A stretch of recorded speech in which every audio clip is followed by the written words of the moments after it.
Wow. One more time for that music team all together. Just thank you. The support and the beauty of music is just so awesome, and it's Spirit's way of allowing us to vibrate a little bit higher, through our emotions, through our connection to music, and the blessing of those that bring forth the music that allow the recipients of ourselves to listen. I'm not gifted in music at all.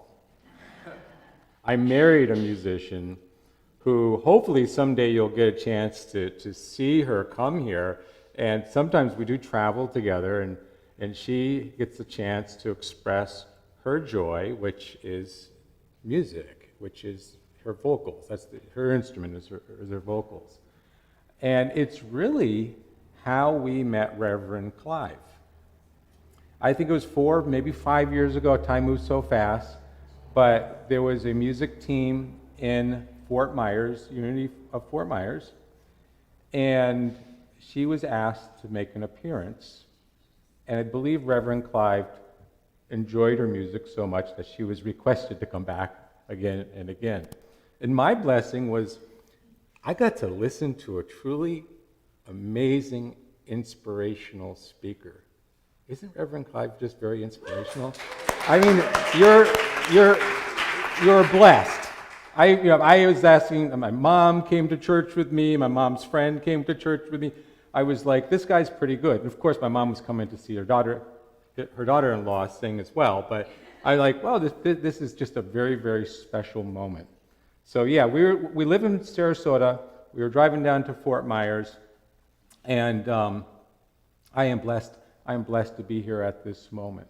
So how's everybody doing? How's everybody feeling? Yeah. I feel a lot of love. Take a moment, and just look around the room. Look at the other eyes around you. Look at the other. Smile, and know that this is how love and light is showing up in the universe today. This is how grace, the divine presence,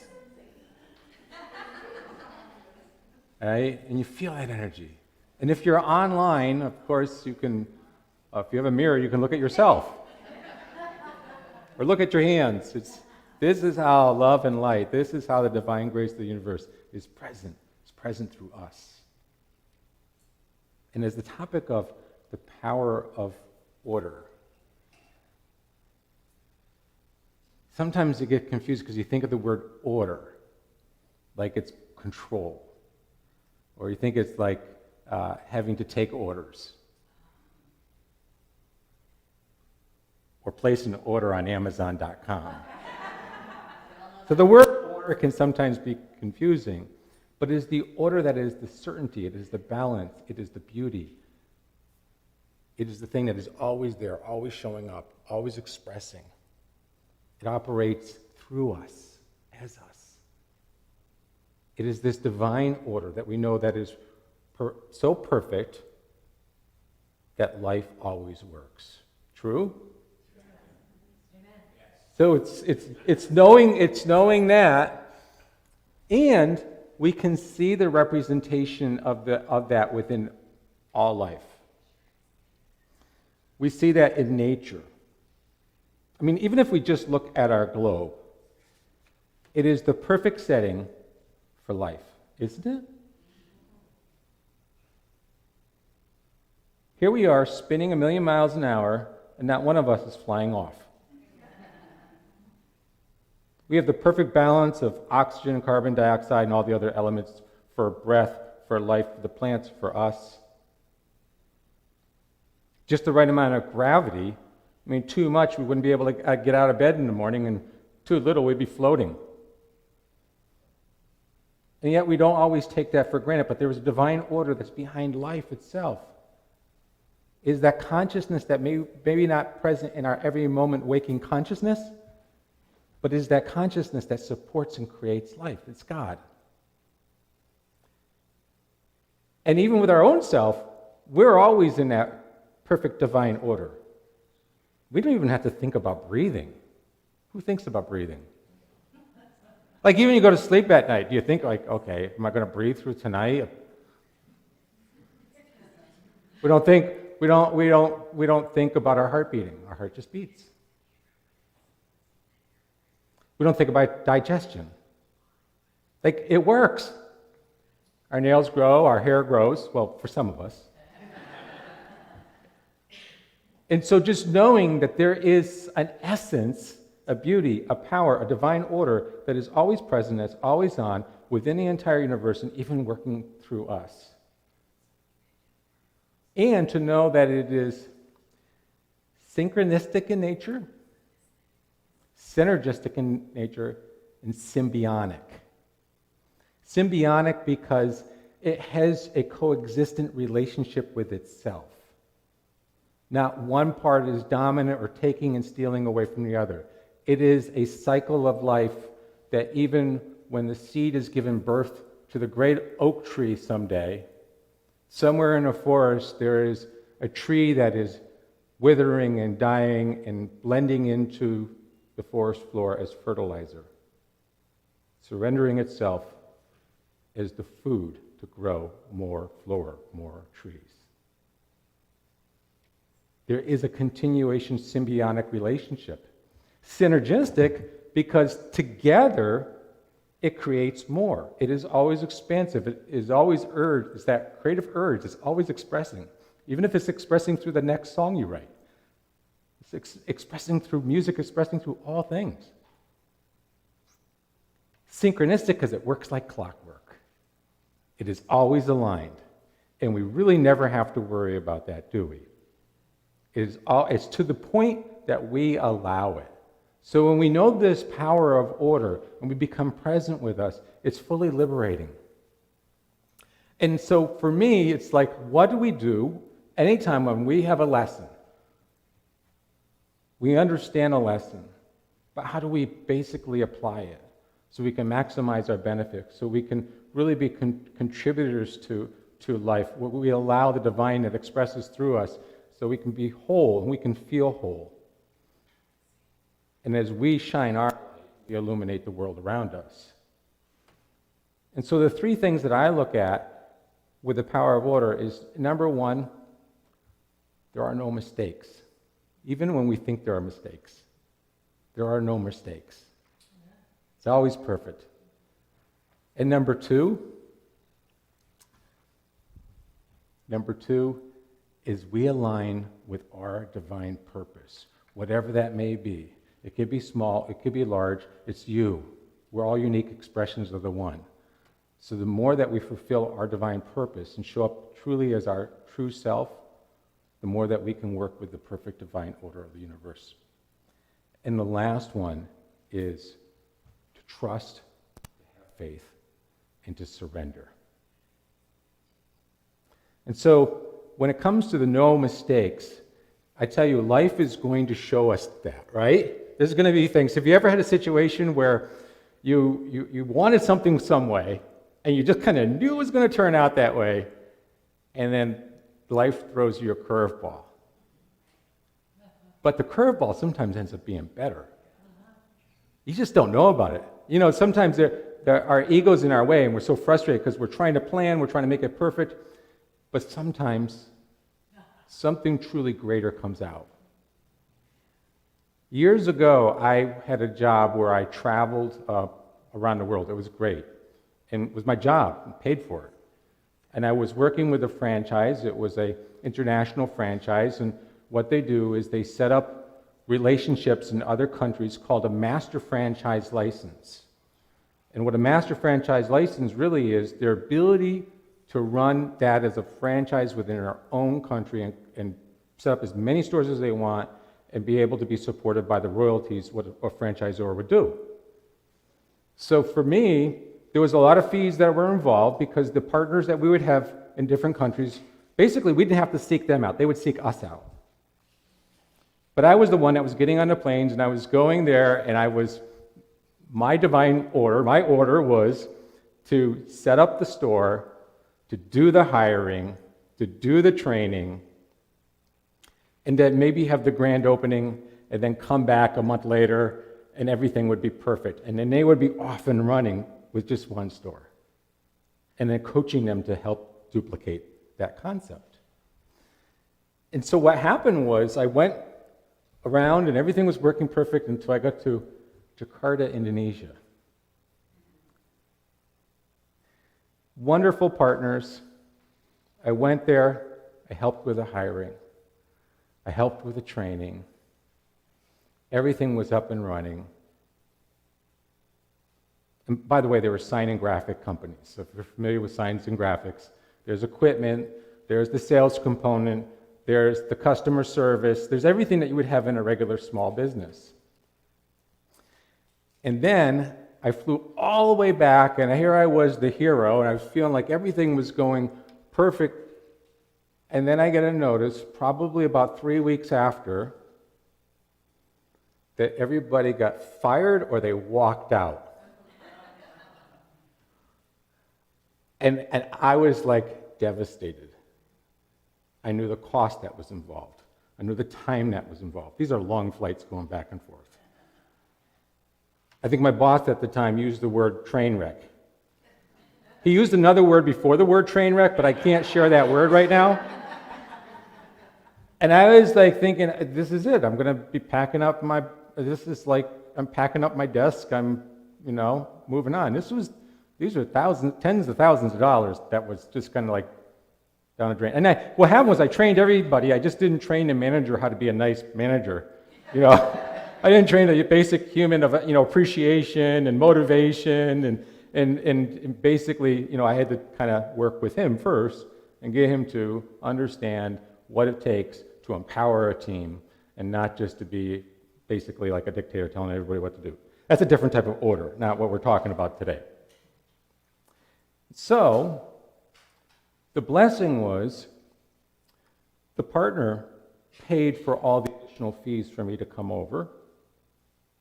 And what I said, let's write the ads, and let me help you write the ads, but I want to write a certain number of these ads in English, because thinking if somebody shows up, they're going to probably speak English, and I could not be in that country and by phone or by fax machine. I know we don't use fax as much anymore, but back then I was using fax. I could communicate and I can help and I can serve if I have a few core people that speak English. And so I wrote the ad and I said, this is the ad that we want to publish. And little did I know that as I was flying over there, there was a lady that would be my future wife that was reading the ad, that the day I landed and I showed up for the first interview, there was this beautiful woman, kind of like that familiar feeling, like I feel like I've known you or met you before type of feeling. And so when everything seems to be going backwards, life is not a mistake. Life is carving out for you the better yet to be. And we may not know that better yet to be. And after being married for 26 years, and yeah, I married her and then I took her out of the company. We got married over there and then flew. It's all good. But the fact of the matter is, I would not have met her if all that didn't happen. And so as I look back, and sometimes it's hindsight, right? It's hindsight. You look back and you say, life couldn't have been more perfect. For you to all be here at this moment, life couldn't be more perfect. And so there really are no mistakes. It's just the universe showing a better way. And sometimes we got to get out of the way. And so the second is to be able to embrace what we know is our purpose. And nobody really else can tell us that, can they? Quite often I see kids growing up and they're living in the world of shoulds. I should do what my mom and dad want me to do. I should do what society expects of me. Or they see what, within our advertising that's bombarding us, what is perfection, right? What is perfection? Nobody can define perfection. Nobody can define purpose. What the purpose is really within us. And life is sometimes there to help us discover that. But it shows up in our gifts and our talents. It shows up in the things that we have these inner urges to do. But it doesn't have to be anything special. It could be just spreading joy. It could be just being that listener when somebody else needs that listener. Purpose is our own definition. I remember years ago I was watching a YouTube video, and the YouTube video was a person that was in the YouTube video was basically a channeler. And although whether you agree with channelers or I don't even know, everybody's channeling something, channeling music, right? We're channeling our divine self. You look at the great writers, Emerson, Charles Myrtle Fillmore, Ernest Holmes. That writing comes, that power, that divine essence comes from somewhere. So when we're in the flow, we're always channeling something. But in this video, we had a person that was standing at a microphone asking a question, and then the person that was channeling was sitting in the chair. And what I was interested was when a person in the microphone comes up and says, "What is the meaning and purpose of life?" The age-old question. What is the meaning and purpose of life? And everybody in the video was like leaning forward, kind of waiting for this channeler to kind of wake up and say something. And here I am at home, like looking at the YouTube video, leaning forward. And the words were spoken, "There is no meaning and purpose to life, except for the meaning and purpose that you give it." And I'm thank God he finished the sentence. If you ended at "there's no meaning and purpose to life," right? Except for, that's because the divine's working through us. And quite often we want validation outside of ourselves, when truly it's listening to the inner voice within us. And the more that we can silence that outer chatter, the more that we can tune in to the blessing and the joy and the urges. Because quite often it comes through as an urge. It will even actually help us in our own health and well-being. I believe it'll even actually help us live longer. My father, who's no longer living on this planet, but living in spirit, and I feel close to him every day, he had a moment where, in life it was called retirement. He was an aerospace engineer, worked 40 years for the same company, and then suddenly the day came and he was retired. But with him and all of his friends, suddenly people didn't know what to do. He traveled with my mom, but a lot of the friends started getting sick and some of them started passing away. Because so many years spent doing the same thing. And as an aerospace engineer for Pratt & Whitney Aircraft in East Hartford, Connecticut, so many years doing the same thing. And my dad himself got ill. And he ended up getting diagnosed with a condition called chronic lymphocytic leukemia, CLL. And if anybody remembers the late great Wayne Dyer, it's exactly the same thing that he had. But the truth is, as we've learned today, that there's so many wonderful treatments. Most people with CLL, it's not a death threat. However, back then nobody knew this. And my dad went to his doctor, then he went to a specialist. The specialist becomes more important than the doctor, right? It's the outside validation. And he asked the question, "Doc, how long do I have to live?" And the answer came back, "I'm not sure, maybe 1 to 2 years." They didn't know a lot about this. There's different types of treatment, but it's a little different than other types of leukemia and other types of cancer. And my dad ended up going through chemo, but around a period of time when 2-year mark was coming up, he got really, really sick. He lost a lot of weight, couldn't hold his food down. He was bedridden. And then wouldn't you know, it was a flu that year, and he got that on top of everything else, ended up going into the hospital, and I get the call from my mom saying, "I don't think he's going to be around much longer. Can you fly up?" And so I did. But about the time I got there, he was starting to feel better. Before I got there, I guess he was starting to feel better. I know my dad enough to know that, when he starts joking with the nurses and everything else, he's getting better. And the reality was, as the 2-year mark went around, his mind shifted. His mind changed. He started going into everything that he could really, really learn about natural healing, the mind-body connection. It's almost like a light switch went off inside of him. Chinese herbals. Started juicing, and I started juicing with him. But here's the thing, was he knew that I was a life coach, and we had this conversation, and he goes, what would you tell me to do? I said, what would you like to do? Because it's your purpose. And even in retirement,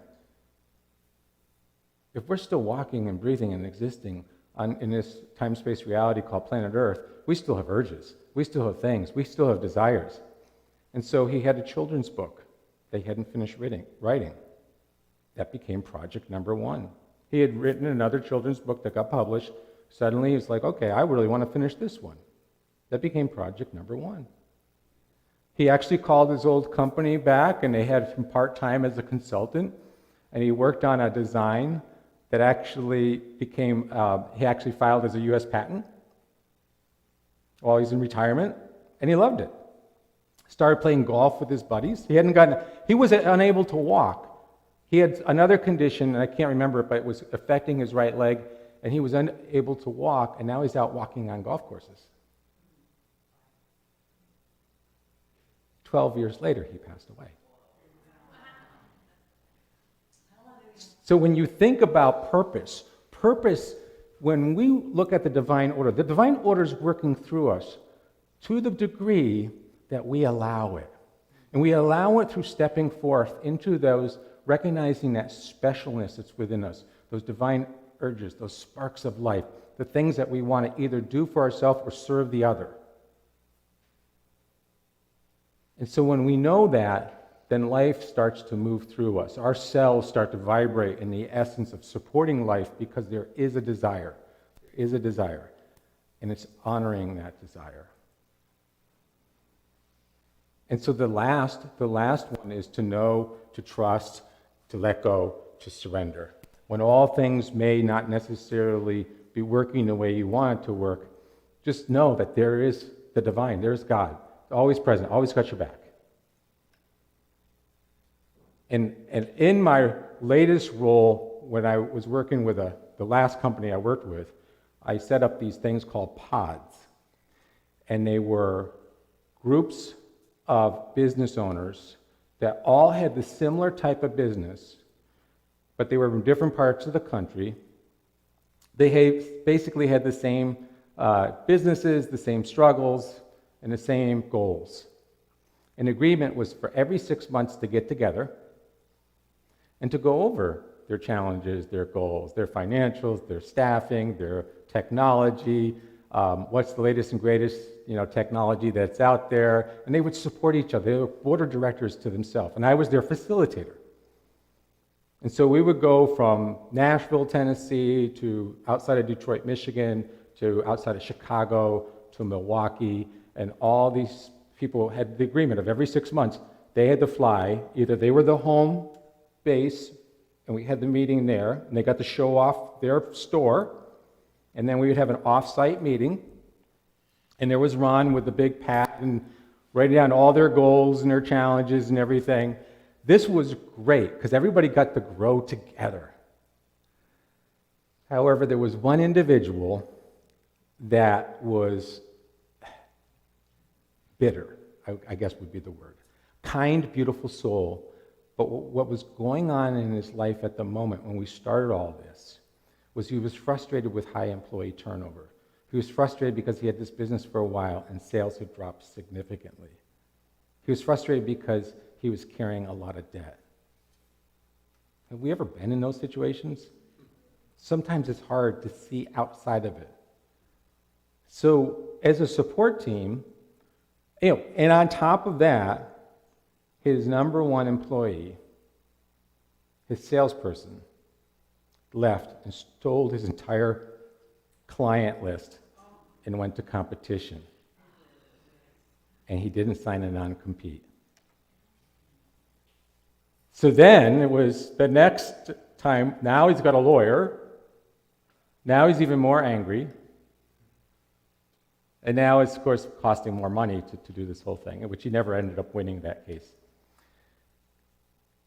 When we're at a certain moment in our life, and no matter where because we've all been there. I've been there too.